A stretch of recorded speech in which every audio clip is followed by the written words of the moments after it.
अस्सलाम वालेकुम। तो फाइनली हाँ जी, हम छठा मैच ये हार चुके हैं। जैसा हम थोड़ा सा इमेजिन कर रहे थे, पाकिस्तान की सोच पर हम इमेजिन कर रहे थे, जिस तरह पाकिस्तान लास्ट 2 मैचेस में खेला है या फर्स्ट T20 में भी खेला है, जैसा 150 160। और मेरे भाई, हर मैच में आप 150 160 बना के आप डिफेंड नहीं कर सकते। इस मैच में 170 था, ज्यादा से ज्यादा क्या हो जाता है, 5 स्कोर ऊपर नीचे हो जाते हैं। ठीक है, जैसे 140 से हम चल रहे हैं, 147 140 147 150 156 170, तो ये हमारा टारगेट होता है। तो ऐसा हो नहीं सकता कि हम हर मर्तबा अगली अच्छी टीम को इस तरह छोटा टोटल देकर हम हर मर्तबा डिफेंड करते रहें और हम सोचे कि नहीं नहीं यार, अगले बंदे तो वैसे ही छोले बेचने आए हुए हैं। तो मेरे भाई, इस मरतबा उन्होंने ऐसा नहीं किया।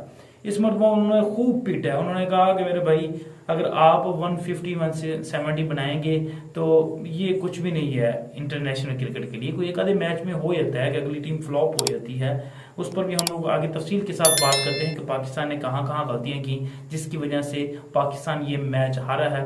और फाइनली ये मैच पाकिस्तान हार चुका है। अभी मेरे सामने चल रहा है, 4 रन की जरूरत है 36 बॉल्स पर। तो आप इमेजिन करें स्ट्राइक रेट उनका कितना हाई था। इस पर भी हम लोग बात करते हैं, स्ट्राइक रेट के रिलेटेड भी हम लोग बात करेंगे कि पाकिस्तान के स्ट्राइक रेट को हम एक साइड पे रखेंगे और इंग्लैंड के स्ट्राइक रेट को हम एक साइड पे रखेंगे।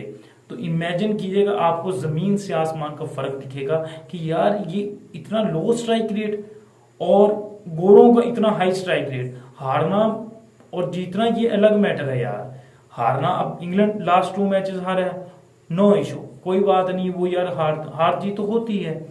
पर देखें कि उनकी अप्रोच चेक करें कि एक आधा मैच उनका वो लूज हुआ, ठीक है।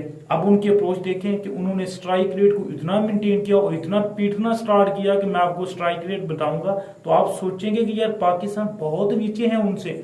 नो डाउट बाबर आजम ने रन किए हैं आज, बहुत अच्छी बात है, उनकी फॉर्म वापस आई है और ये पाकिस्तान टीम के लिए अच्छा है, खासतौर पर आगे T20 वर्ल्ड कप के अंदर। ये बहुत अच्छी न्यूज़ है हमारे लिए कि बाबर आजम फाइनली अब परफॉर्म करना स्टार्ट कर दिया है उन्होंने और फॉर्म में वापस आ चुके हैं। इस पर भी हम लोग थोड़ा सा आगे बात करते हैं। तो फाइनली अब 2 रन रह चुके हैं 35 बॉल्स पर, तो इट्स मीन कि ये पाकिस्तान मैच हार चुका है। इस पर भी हम लोग थोड़ा सा बात करते हैं और हम पाकिस्तान की बॉलिंग पर भी बात करेंगे।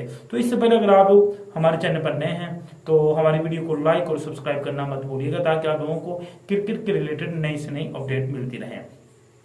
तो सबसे पहले हम बात कर लेते हैं कि इंग्लैंड ने टॉस विन किया। इंग्लैंड ने डिसाइड किया कि हम लोग पहले बॉलिंग करेंगे। इंग्लैंड को आइडिया था कि इनका जो टारगेट है ना, वो 140 से लेकर 170 से ऊपर नहीं जाना।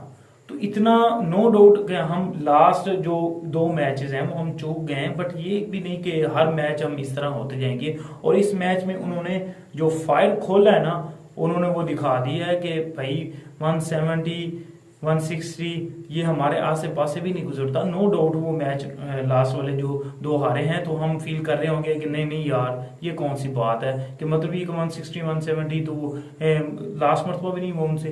तो हर मरतबा ऐसे थोड़ी होता है, लेकिन इस मरतबा उन्होंने बहुत कमाल की बैटिंग की। मैं आपको सबसे पहले बताता हूँ कि उन्होंने टॉस विन किया और डिसाइड किया कि हम लोग पहले बॉलिंग करेंगे। बॉलिंग में स्टार्ट में हमारा क्या होता है कि हमारे जो ओपनर आते हैं, हारिस, पहला चांस मिला है, डेब्यू मैच है यार मेरे भाई, कुछ खुदा का खौफ कर लो। एक छक्का मार के उसके बाद एक गंदी सी शॉट खेलकर आप आउट हो रहे हैं। तो मतलब ये कि यार जो भी आता है ना, जिस खिलाड़ी को भी चांस दिया जाता है ना, वो उसको अवेल नहीं करता। यही पाकिस्तान की टीम में बार बार चांस देने के बावजूद भी खामियां नजर आ रही हैं।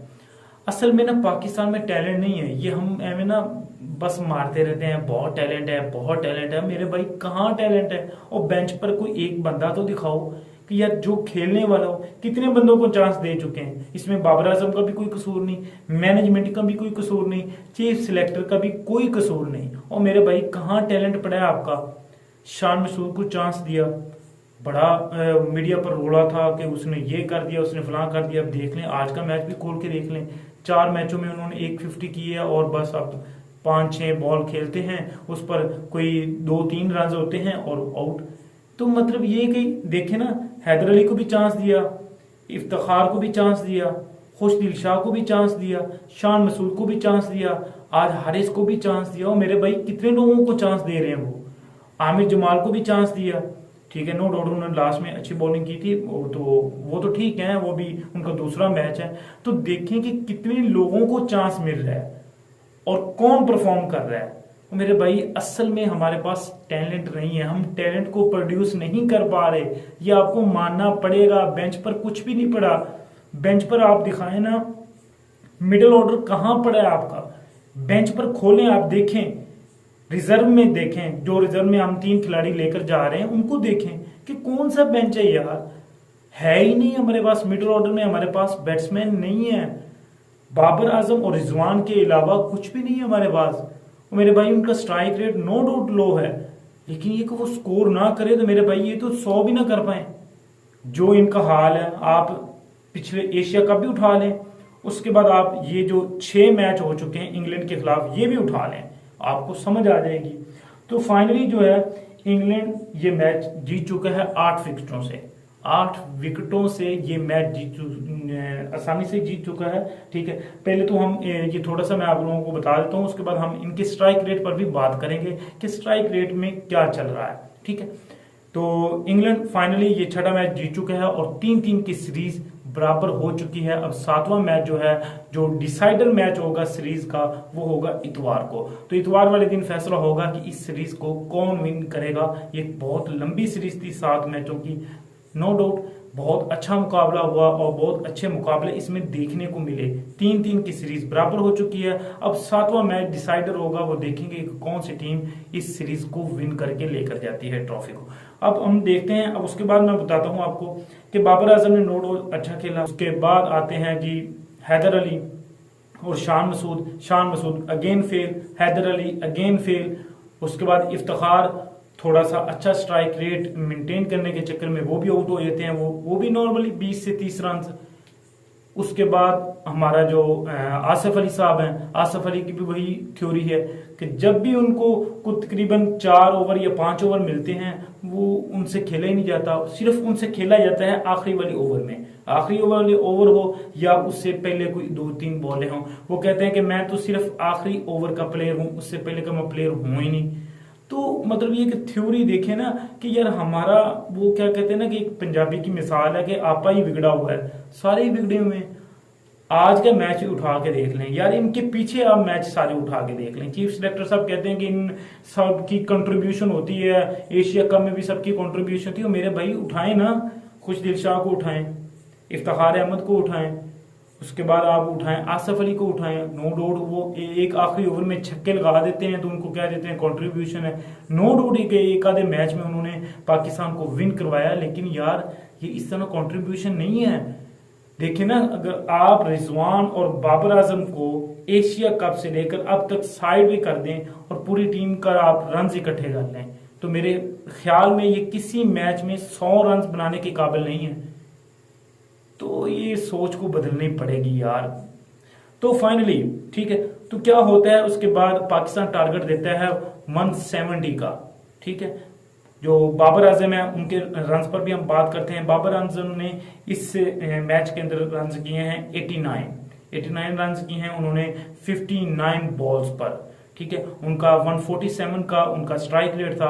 तो पहले तो बाद में हम स्ट्राइक रेट पर तो हम बाद में बात करते हैं, वो टोटली इंग्लैंड को भी हम रखेंगे, पाकिस्तान को भी रखेंगे और थोड़ा सा आपको डिफरेंस दिखाएंगे। उसके बाद क्या होता है, इंग्लैंड जो है वो आते ही लाठी चार्ज स्टार्ट करता है। एक ओवर में 25, 23, 20 रन। तानी को भी पहले ओवर में 25 रन पड़े। उसके बाद जो हमारे आमिर जमाल हैं उनको भी 20 रन्स पड़े हैं पहले ओवर में। उसके बाद मोहम्मद वसीम को भी पहले ओवर में कोई 18 से 20 रन पड़े हैं। तो उन्होंने आते ही लाठी चार्ज किया और एक हाई स्ट्राइक रेट के साथ उन्होंने देखे कि उन्होंने 6 ओवर पहले ही इस मैच को खत्म कर दिया। तो ये होती है सोच, ये होती है थ्योरी। ठीक है, अब हम बात कर लेते हैं स्ट्राइक रेट पर, और वो भी 8 विकेटों से इंग्लैंड ये इस मैच को विन किया है। कोई ये नहीं कि उन्होंने मैच को फंसा के आगे तक लेकर गए, ऐसा कोई थ्योरी नहीं थी, ऐसा कोई चक्कर नहीं था। 8 विकेटों से उन्होंने इस मैच को विन किया है। अब हम बात कर लेते हैं उनके स्ट्राइक रेट पर कि स्ट्राइक रेट आखिर क्या है, पाकिस्तान का और इंग्लैंड का उनमें क्या डिफरेंट है। अब हम बात करते हैं, सबसे पहले हम बात करते हैं कि हाँ जी बाबर आजम साहब का स्ट्राइक रेट था 147 का, पहले भी मैंने आप लोगों को मेंशन किया। उसके बाद आ जाए जी मोहम्मद हारिस का 87 का स्ट्राइक रेट, वो भी T20 के अंदर, ठीक है। उसके बाद जी शान मसूद साहब हैं, उनका तो जीरो ही, क्योंकि वो 2 बॉल खेलकर वो जीरो पर आउट होकर गए हैं। उसके बाद हैदर अली का 128 का स्ट्राइक रेट। उसके बाद इफ्तिखार अहमद 147 का। ये आज की मैच की बात कर रहा हूँ, आज की मैच की बात कर रहा हूँ, आपको डिफरेंट दिखाना है इंग्लैंड के स्ट्राइक रेट में और पाकिस्तान के स्ट्राइक रेट में, ठीक है। उसके बाद आते हैं जी आसिफ अली साहब, 100 का स्ट्राइक रेट, 9 बॉलों पर 9 रन, वो भी पीक ओवर्स में। तो देखें ये सारा यार आपा बिगड़ा हुआ है, ये कोई ऐसी कोई एक आधा मैच जीतकर वो भी हमें बॉलिंग जितवाती है, बॉलिंग ना हमें जितवाए तो हम सारे फारेंगे मेरे भाई। उसके बाद आ जाए जी आप मोहम्मद नवाज, 71 का उनका स्ट्राइक रेट है, उन्होंने 7 बॉलों पर 12 रन किए हैं। तो उसके बाद अब मैं आप लोगों को बताता हूं इंग्लैंड का स्ट्राइक रेट, इंग्लैंड ने किस स्ट्राइक रेट से खेला है। आप थोड़ा सा ध्यान करें कि हमारा जो हाई स्ट्राइक रेट है वो 47 का है, जो बाबर आजम का है। अब आप लोगों को बताता हूं कि जो उनके ओपनर हैं फिलिप सॉल्ट, नॉट आउट गए हैं वो जी 87 41 बॉल्स पर 212 का स्ट्राइक रेट। उसके बाद ये आते हैं एलेक्स हेल्स, जो कि उनके दूसरे ओपनर हैं, उनका स्ट्राइक रेट है 225 का स्ट्राइक रेट है। नो डाउट वो जल्दी आउट हो गए, 12 बॉलों पर उन्होंने 27 रन किए हैं, जल्दी आउट हो गए, लेकिन स्ट्राइक रेट देखे ना कि यार उन्होंने बॉलें तो वेस्ट नहीं की। हमारे आसिफ अली साहब 9 बॉलों पर 9 रन, इफ्तिखार अहमद साहब 147 का, मेरे भाई वो देखे ना कि फिर आपने आउट तो होना ही है, लेकिन आपका स्ट्राइक रेट तो मेंटेन होना चाहिए। उसके बाद आ जाए जी उनके जो तीसरे आते हैं डेविड मलान, उनका स्ट्राइक रेट 144 का है, सिर्फ उनका कम है, ठीक है। उसके बाद आ जाए जी बेन डकट जो आते हैं, उनका 162 का स्ट्राइक रेट है। देखें कि यार कि किस तरह वो गोरे खेल रहे हैं, 14.3 बॉलों पर उन्होंने इस मैच को विन कर लिया। इट्स मीन कि अगर ये होता ना टारगेट 240 रन का भी, तो फिर भी चांसेस थे कि इंग्लैंड इस मैच को विन कर जाता। तो ये डिफरेंस था इंग्लैंड की बैटिंग में और पाकिस्तान की बैटिंग में, स्ट्राइक रेट का डिफरेंट था, जिसकी वजह से हम 150 160 170 से मूव ऑन नहीं कर रहे, हम नीचे आते जा रहे हैं, 140 पर आ चुके हैं हम, ठीक है, और ऊपर नहीं हम जा रहे, ऊपर तो हम जा ही नहीं रहे। तो उसका डिफरेंट आपने देखा कि गोरों ने हमें दिखाया कि यार इस तरह खेलते हैं, गोरों ने बताया कि इस तरह खेलना है। अगर हो भी जाए कोई एक आधा मैच आपका ऐसा हो भी जाता है, तो फिर आप कम से कम बैक तो अच्छा करें। अगर हमारे साथ ऐसा हुआ होता ना कि हम 2 मैच हारे होते, तो मेरा नहीं ख्याल था कि हम इस तरह कम बैक करते। वटा कम बैक, क्लैपिंग करने को दिल करता है कि इतना हाई स्ट्राइक रेट, और वो भी 8 विकेटों से 170 का टारगेट उन्होंने चेस कर दिया। और अब देखें कि 3-3 की सीरीज उन्होंने बराबर कर दी, एक प्रेशर मैच था। अब फाइनल जो है इस सीरीज का वो संडे वाले दिन होगा, तो देखते हैं कि अब इस ट्रॉफी को कौन उठाकर लेकर जाता है। तो ये अगर मजीद आप लोगों को नई अपडेट देते रहेंगे। तो फाइनली पाकिस्तान इस मैच को हार चुका है और सीरीज अब 3-3 से बराबर हो चुकी है। सो दोस्तों, उम्मीद करता हूं कि आप लोगों को वीडियो अच्छी लगी होगी। अगर आप लोग हमारे चैनल पर नए हैं तो वीडियो को लाइक और सब्सक्राइब करना मत भूलिएगा। थैंक यू, बाय, अल्लाह हाफिज।